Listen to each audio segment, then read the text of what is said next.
I live in a rather large metropolitan area of the Midwest, and our best opportunity for seeing wildlife is the exotic and ferocious urban gray squirrel, or perhaps the wild and west Wewewebek. Beyond that, there may be a rare sighting of a lost or stray white-tailed deer, but that's it. It's a pretty domesticated place. However, venture beyond the lower 48 to the immense metropolis of Anchorage, Alaska, and the urban wildlife experience is a different story. I was just walking on a trail in Anchorage, and I saw a moose. Look at how well he's blending in with the environment. You can barely see him. And I'm no more than 30 feet from him. You could walk along and not even know something like that is there.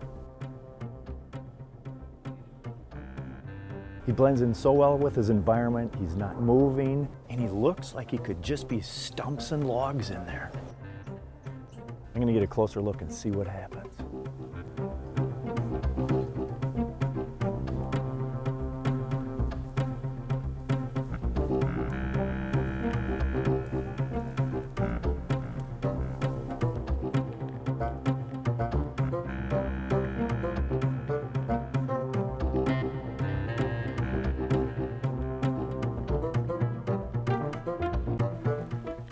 His ears are up, so he knows I'm here and just keeping an eye on me.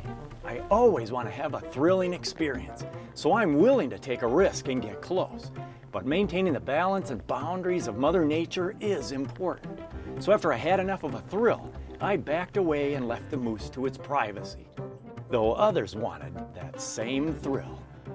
The really great thing about Anchorage, and one of the reasons why people live here and really enjoy living here, is because we do have all these wildlife and wildlife species in our backyards, and moose being one of the most visible. We've done several public opinion surveys that have shown that people really appreciate the moose and love to view the moose. Taking pictures, in the spring we have moose calves in people's yards. That being said, moose are large animals and they can potentially be dangerous, and so we do have conflicts that do arise. Every year we have several folks that are charged and run over or injured by moose. Most of the time when people are injured, it's because they've approached too closely, whether they realize it or not. Moose has its own personal space issue. Some moose have a big personal space and some moose have a small personal space, and you never know, so it's really important to keep your distance. I hope he was just clearing his throat instead of making an aggressive gesture I don't recognize. He's 10 feet in front of me, and he's got a clear path right to me. Usually when you get too close to a moose, moose will respond defensively, and typically they give you some warning signs. So they will put their ears back, lick their lips. Even when they get really agitated, just like a dog, they'll raise the hackles on their neck, and the last thing they do is charge typically, and that happens quite a bit. Moose is not trying to eat you. Moose is just trying to neutralize you as a threat. So your best defense is to give it a lot of space. If a moose comes at you, run. Run and get behind a tree, get under a car, something to protect yourself from the hooves, because a moose's greatest defense is kicking. Getting big and ruffling your feathers for a moose has zero effect. Backing off is your best defense. Yeah, and fast. Yes, get away fast, get behind a tree so that if a hoof comes flying, you know you got something in between you and a moose. That's exactly what I figured I should have for protection when I encountered a female moose and her calf. I don't know if she's curious or if she's gonna move me along.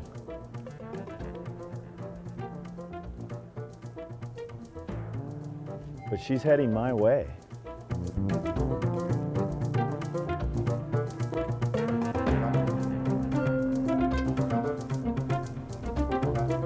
She's much smaller than the male, and without the rack, she doesn't look as imposing either.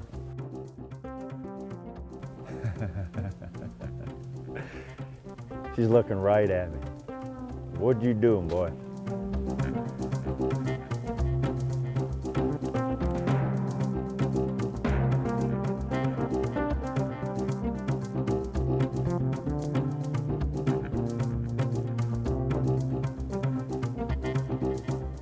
She so nimbly just grabs the leaves by themselves and sucks them up in her mouth.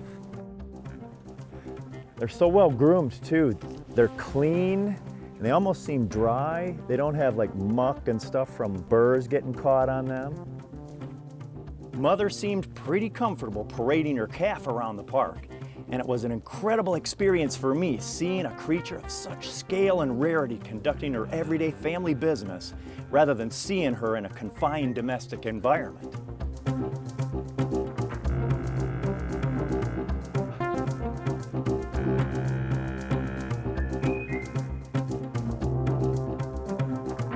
Anchorage is really very unique, and actually people come to Alaska and they go to Denali, but you can actually see more wildlife right here in Anchorage. Get out, take a look, and pay attention to your surroundings. Exercise caution and good judgment, but you may see something unexpected and spectacular. This is a better treat than being at the zoo.